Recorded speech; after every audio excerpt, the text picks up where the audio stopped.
Welcome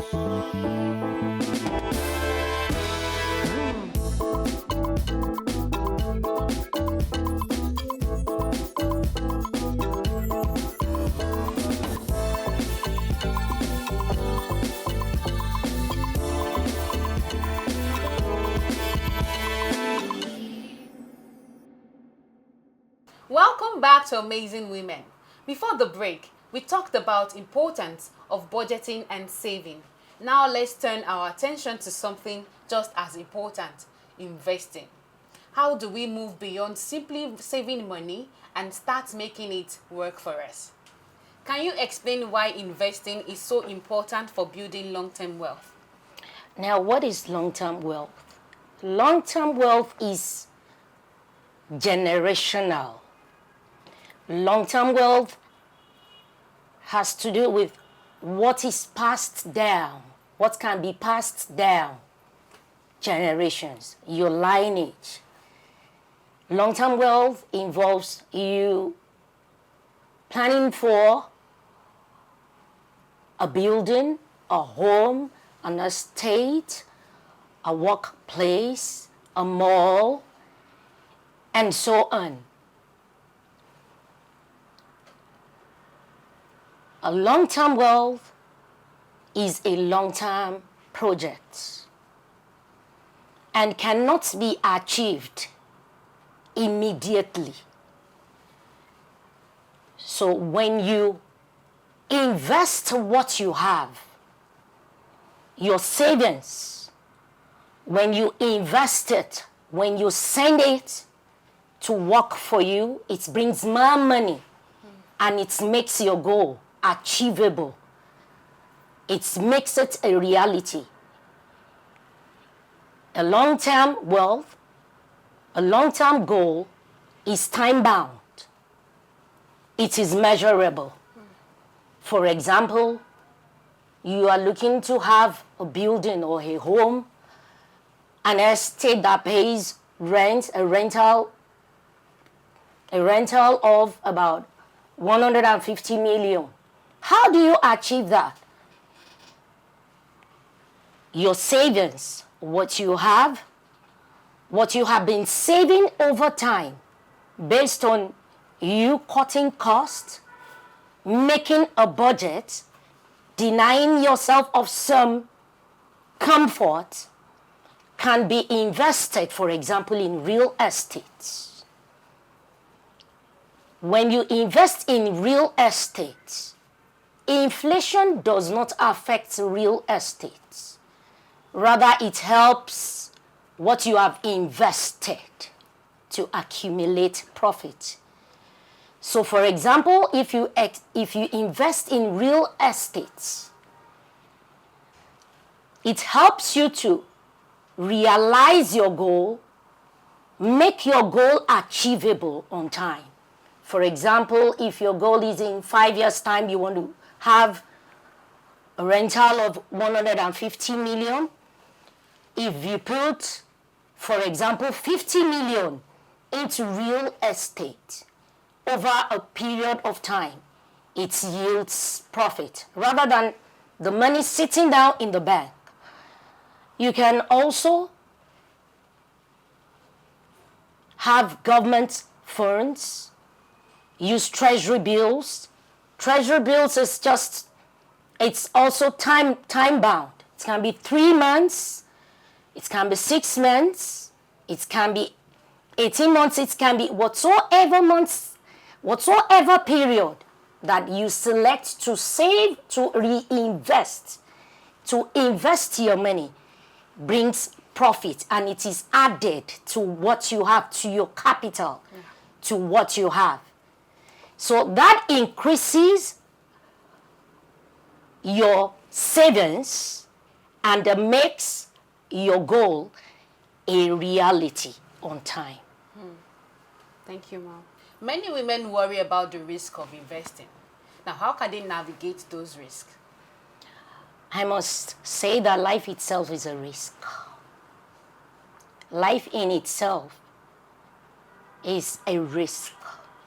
When you go out, it's a risk. Whatsoever you do, there's risk involved.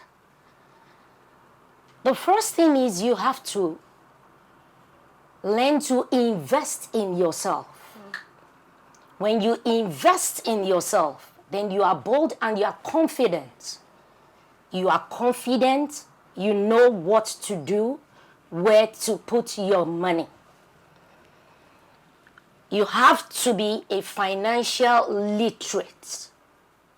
You have to attend seminars, you have to attend trainings, or you talk to a financial advisor on what to do, where to go, and how to start. Take, for example, someone who earns like 50,000 in a month wants to invest.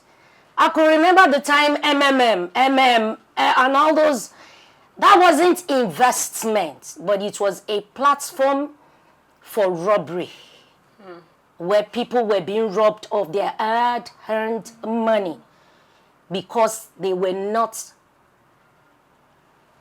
financially educated.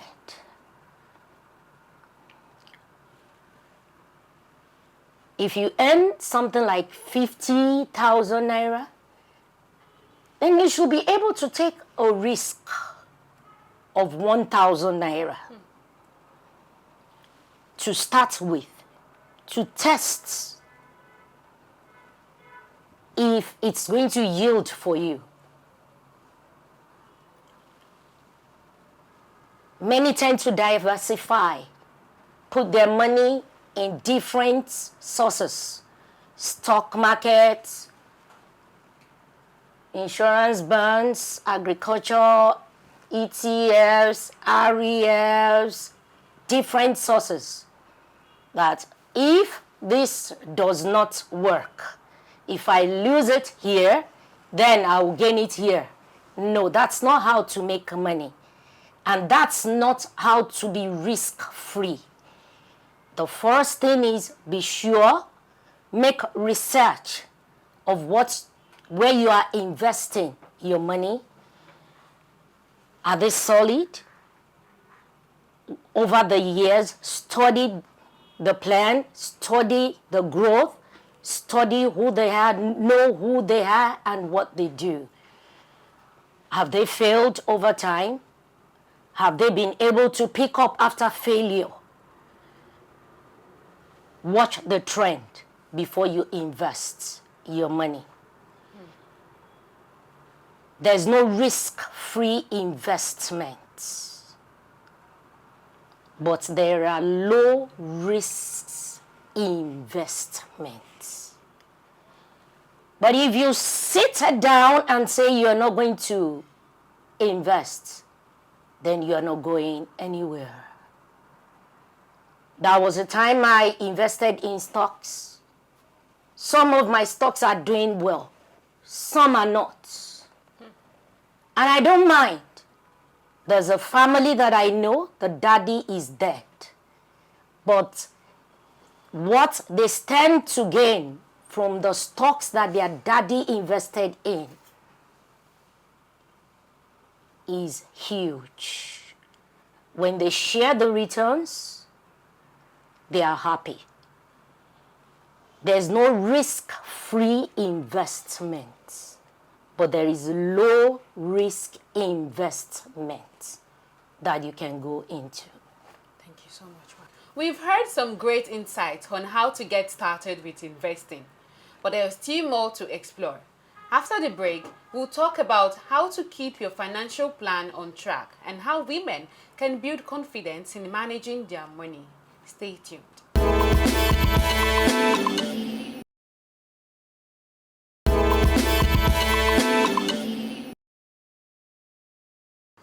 Welcome back to Amazing Women. We've discussed budgeting, saving, and investing. But now let's talk about how to stay on track and keep building financial confidence. Managing your money is a life journey, and it's important to stay motivated and informed. How often should women review their budgets, savings, and investment portfolios to ensure they're on the right path? Budget is simply what you plan to do with your money. I'll advise on a monthly basis. Every month, your budget, your savings, and investments should be analyzed. When you budget in a month for like 100K, from the 100K, your 50% goes to your needs, your 30% goes to your wants, and your 20% your savings. You need to make a check and balance of what came in and what went out. You need to do a balance. There was a time I started writing down all that I spent in a month and all that came in. And I said, wow, so I've spent this much. So that helped me the following month. I had to cut my spendings. And henceforth, I started writing everything down. I don't take anything for granted. You have to put your budget on pen, on a paper, to know what you have spent. If you overspend, you learn how to cut costs. If you underspend, then you celebrate yourself. You have achieved something. That means you did not spend up to what you expected to have spent that month. So it is always good to make it a routine to analyze, to do a check and balance on monthly basis. Why should women build financial confidence? And what are the practical steps women should take when they feel more confident to manage their money? Financial confidence has to do with you having money in your pocket. When there's no money, there's no confidence. When there's no money, you tend to have a low mood. Your mood is low because you cannot meet your needs, you cannot meet your wants, and you cannot save. The first important thing is for you to learn how to make income. And you have to go from the level of financial stability to the level of financial freedom and to the level of financial independence. When you are stable, that means your salary can handle your needs. When you are free, when you have financial freedom, that means that aside your salary, you have passive income. There are side hustles that bring in money to meet your needs, your wants, and your savings. When you are financially independent, it means you don't have to work. Either you work or you do not work, your money has been sent on errand and is working for you, making more money. So from your money, you can give, you can meet your philanthropical needs, you can meet your personal needs, you can meet the needs of your family, you can meet societal requests and demands.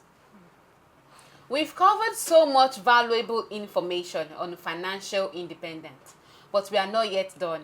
When we come back, we'll hear Pastor Mrs. Adejumoke Ayedun's final tips on how you can continue your journey towards financial freedom. Don't miss it.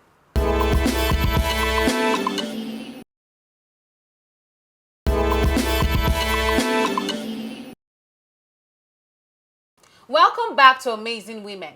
We are wrapping up our discussion on financial independence with some final thoughts from Pastor Mrs. Adejumoke Ayedu. We've learned a lot about budgeting, saving, and investing today.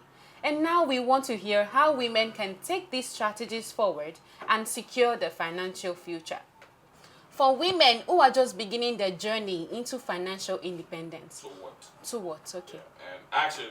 For women who are just beginning their journey towards financial independence, what should be the first step they should take? Women who are just starting to plan for their financial independence need to have short-term and long-term goals. Your short-term goals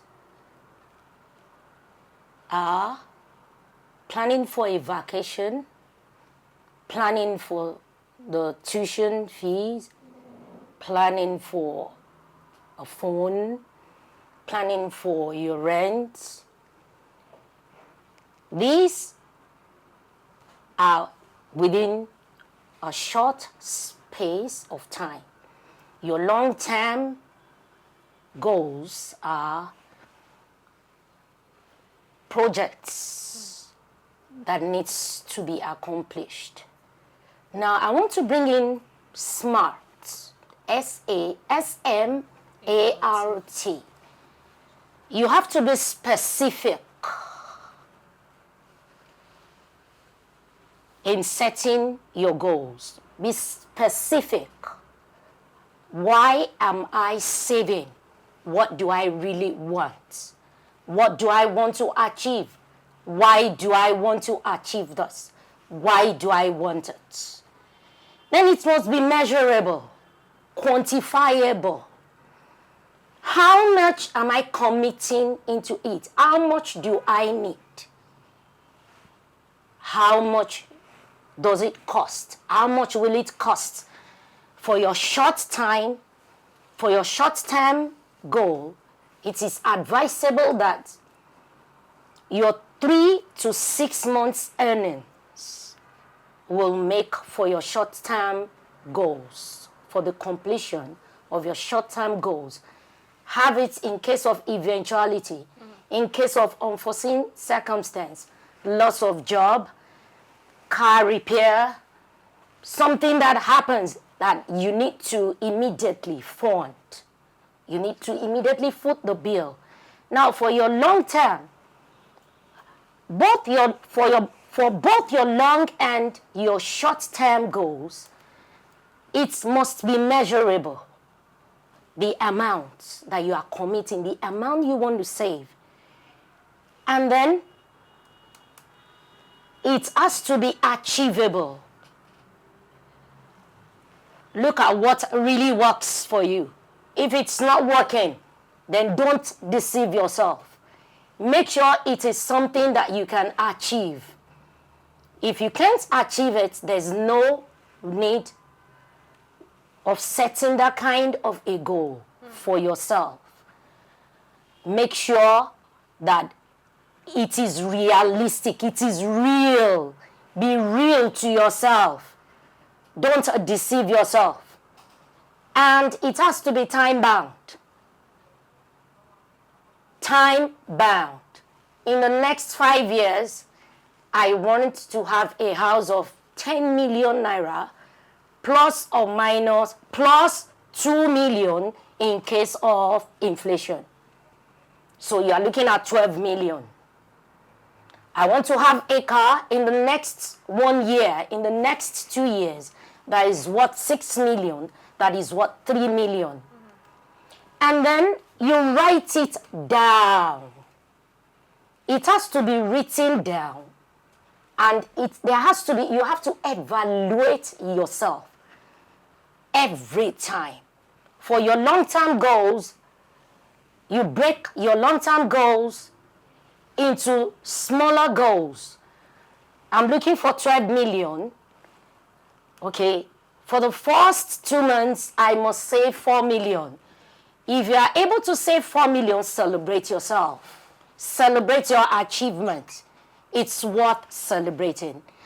Also, You can make use of apps, save budgeting apps, apps that will help you to save, app that will help you to stay committed. Also, you can, if you have someone close to you that you know you can trust, that person can assist in ensuring that you are committed to your goal. So there's a place of evaluation on monthly basis if you meet the goal that you set. If you are meeting your goal, 12 million in 2 years, I want to have 500,000 on monthly basis. I want to have 200,000 on monthly basis. If you are able to achieve it, then you celebrate yourself. And you have to be intentional. You take your eyes off the things that are not necessary. You take your eyes off things that are sort of compelling because of peer pressure, because of the society. If you're not able to afford it at that time, know that you are saving for something that will make you happy at the end of the day. Thank you so much, Pastor Mrs. Adejimoke, for sharing your expertise with us today. You're most welcome. Yes, we've also learned that financial independence is a powerful tool, and you've given us some great insights on how to manage our money wisely and to grow our wealth. Thank you, ma'am. You're most welcome. From Amazing Women, we have this token for you. Wow. Thank you so much. God bless Amazing Women. Amen. I really appreciate. Welcome, ma'am. To our viewers, remember that financial independence isn't just about making money. It's also about managing it, saving it, and investing it for your future. Whether you're just starting out or well on your way, it's never too late to take control of your financial journey. If you have any question or you want to share your financial tips, connect with us on social media. We'd love to hear your stories and keep the conversation going. Thank you for watching Amazing Women, and we'll see you next time. Until then, take control of your finances and keep working towards your goal. Bye for now.